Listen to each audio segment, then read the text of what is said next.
Jadi bila ahbab sudah lama dalam dakwah tapi masih pening dengan beras di rumah, dengan minyak goreng di rumah, dengan jajan anak, ini belum betul taklimnya. Nya sope ayeuna tukang kangkung yang haripan tangkung istiqomah tiap isuk-isuk. Tahunan minimal 2 jam, maksimal 4 jam, 5 jam. Berang ini mikiran kangkung, mujahadah, tara pernah daftari yang haripan kangkung, nagen terus. Bisa yang harus bisa meren apakah anak pemajikan. Piraku nu tukang talim teu bisa meren apakah anak pemajikan. Mahal mana talim jeung kangkung.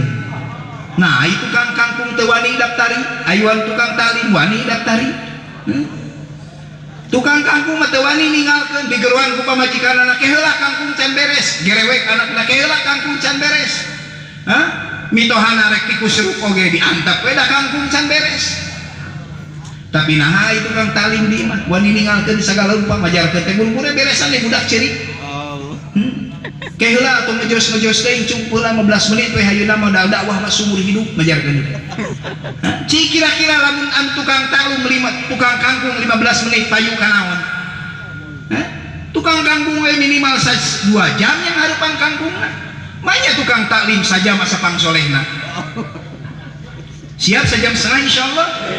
Potong dilebuan atuh kitu mah. Sekarang harus tahu jadwal ayahandanya. Kapan 4 bulannya tiap tahun? Kapan masturot uminya? Tahunan. Kapan masturot uminya? Bulanan. 3 bulan. Kapan masturot uminya? Tahunan. Jadi ketika meninggalkan rumah itu anaknya suntangan, istrinya suntangan, tahu. Oh, sekarang waktu berangkat. Waktu mulai kembali bersepi-sepi di rumah hanya dengan Allah dan Rasulnya.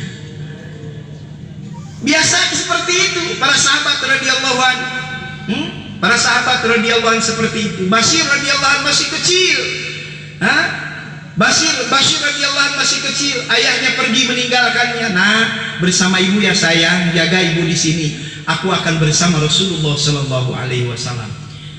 Akhirnya pergi, nangis anaknya, kata ibunya jangan nangis. Nah, ayahmu sedang mempersiapkan tempatmu di surga yang terbaik, lebih baik daripada yang ada di dunia. Terus. Assalamualaikum warahmatullahi wabarakatuh. Innal hamdalillah nasta'inuhu wa nastaghfiruhu wa nu'minu bihi wa natawakkalu alayhi wa na'udzu bihi min shururi anfusina wa min sayyiati a'malina. من يهده الله فلا مضل له ومن يضلله فلا هادي له أشهد أن لا إله إلا الله وحده لا شريك له وأشهد أن سيدنا ومولانا وحبيبنا محمدا عبده ورسوله اللهم صل وسلم وبارك على سيدنا محمد وعلى آله وأصحابه والتابعين لهم بإحسان إلى يوم الدين أما بعد فقد قال الله تعالى في كتابه الكريم قل بفضل الله وبرحمته فبذلك فليفرحوا هو خير مما يجمعون وقال عليه الصلاة والسلام كل أمتي يدخلون الجنة إلا من أبى قيل ومن يأبى يا رسول الله صلى الله عليه وسلم قال من أطاعني دخل الجنة ومن أصاني فقد أبى. Para hadirin yang dimuliakan oleh Allah Subhanahu wa taala.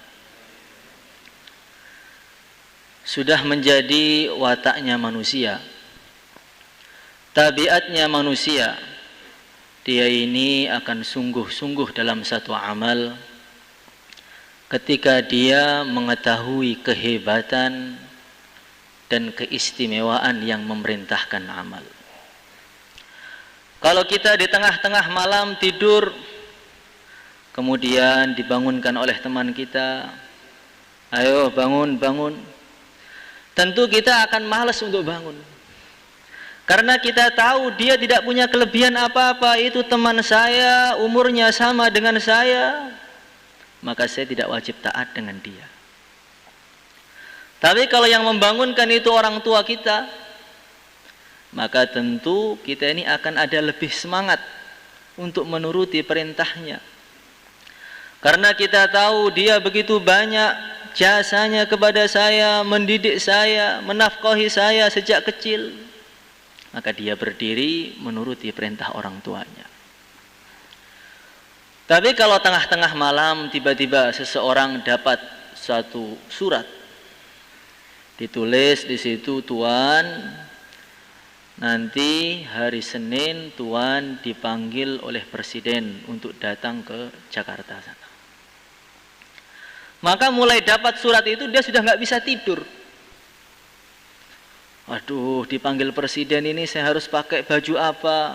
Saya harus pakai celana bagaimana? Cara ngomong yang benar, jangan-jangan salah. Kalau salah saya dihukum bagaimana?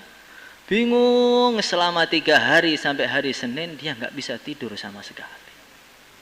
Karena dia paham yang manggil saya ini bukan orang biasa. Yang manggil saya ini pimpinan satu negara yang memiliki pasukan, memiliki kerajaan yang begitu hebat. Nah, tadi ketika maghrib kita mendengar hayya 'alas shalah. Bagaimana perasaan hati kita ketika itu? Apakah ketika mendengar hayya 'alas shalah hati kita bergetar, ini dipanggil oleh Allah Subhanahu wa taala, Tuhan semesta alam yang memiliki langit, memiliki bumi? Apa ketika kita mendengar hayya 'alas shalah kita lanjutkan ngopinya sampai mau qomat? Hadirin yang dimuliakan oleh Allah Subhanahu wa taala. Ini menunjukkan kita belum kenal siapa Allah Subhanahu wa taala. Kalau kita melihat bagaimana makhluk-makhluk yang mengenal Allah Subhanahu wa taala, ketika bumi dan langit dipanggil oleh Allah Subhanahu wa taala, فقال لها وللأرض ائتيا طوعا أو كرها قالتا أتينا طاعين. Jadi langit yang begitu besar dengan bumi yang begitu besar, 7 peta langit ini dipanggil oleh Allah Subhanahu wa taala. Maka langit dan bumi ini datang dengan begitu ketakutan. Qalata ataina ta'i'in, ya Allah saya datang kepada Engkau dengan taat 100% ya Allah.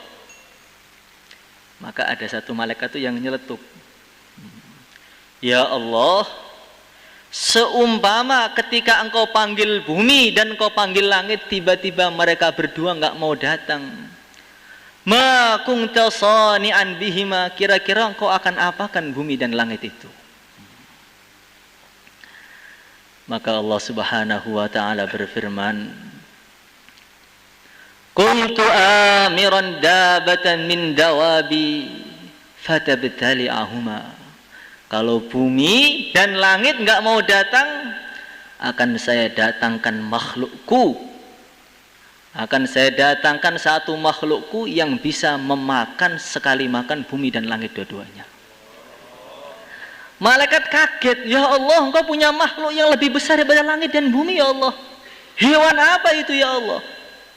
Di mana sekarang itu hewannya ya Allah?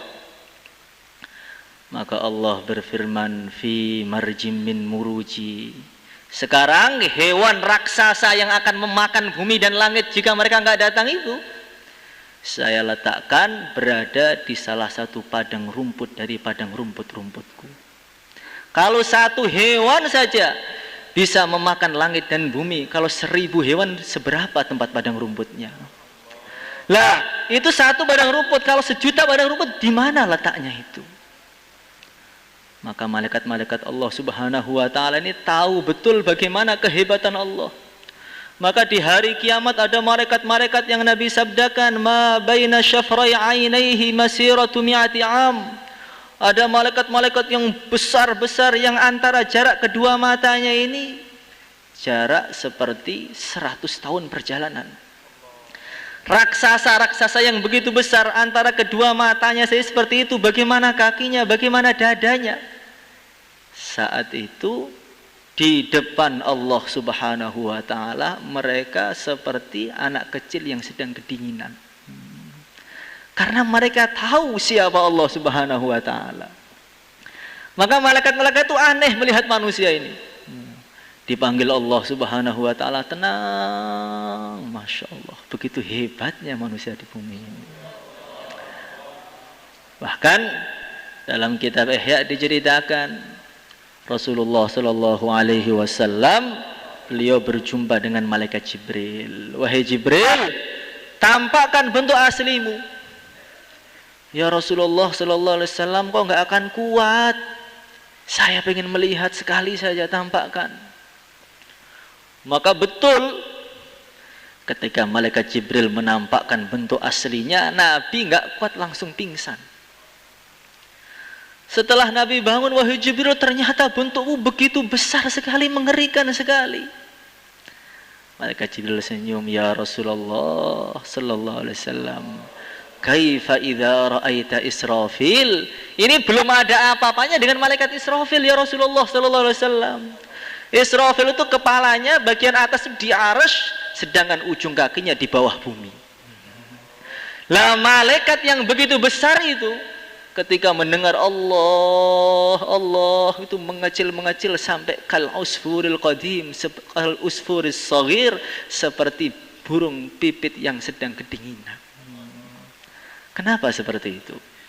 Karena mereka tahu siapa Allah Subhanahu wa ta'ala. Hadirin yang dimuliakan oleh Allah Subhanahu wa ta'ala, maka nanti di akhirat ketika hari kiamat Allah datangkan para nabi, para rasul, mereka begitu ketakutan. Yauma yajma'u Allahu ar-rusula fayaqulu madza ujibtum qalu la ilma lana innaka anta 'allamul ghuyub.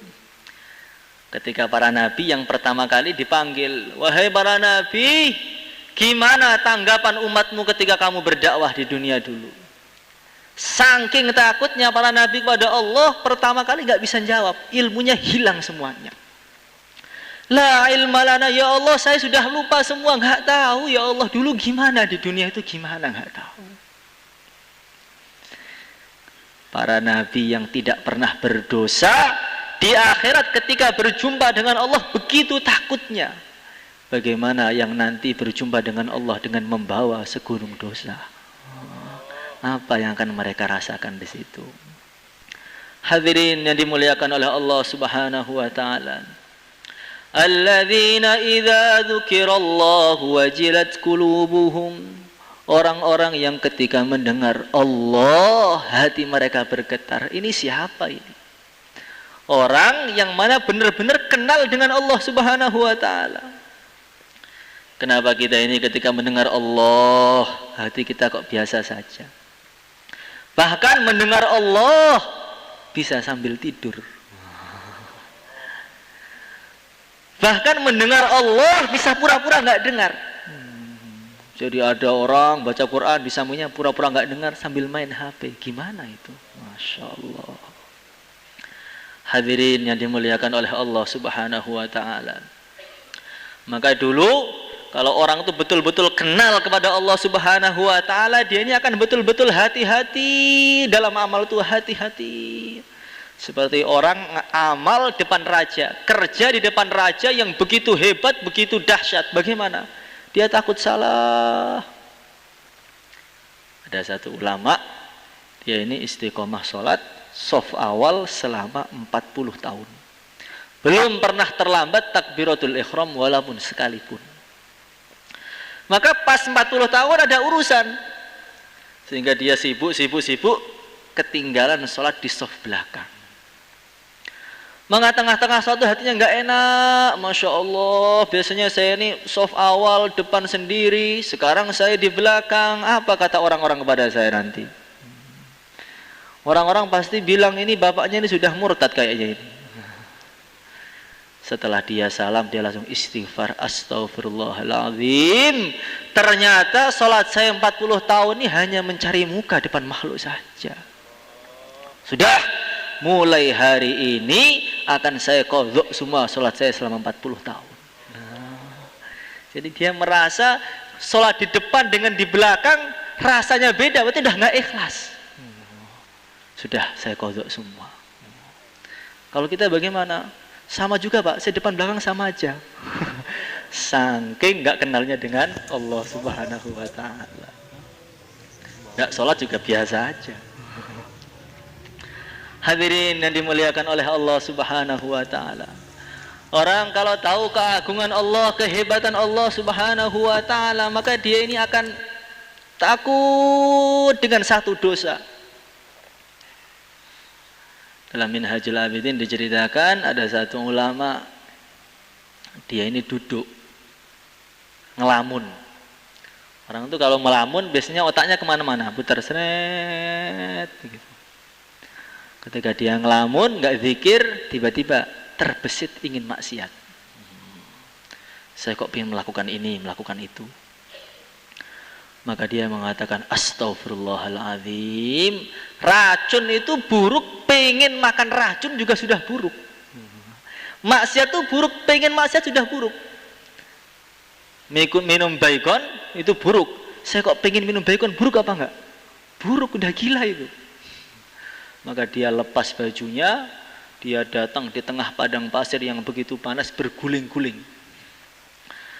Dia mengatakan, "Dzuqi fa innan nara ashaddu harra." Hei tubuhku, kamu kok berani ngajak saya maksiat tuh, emang kamu sudah kuat nanti dibakar di neraka ini.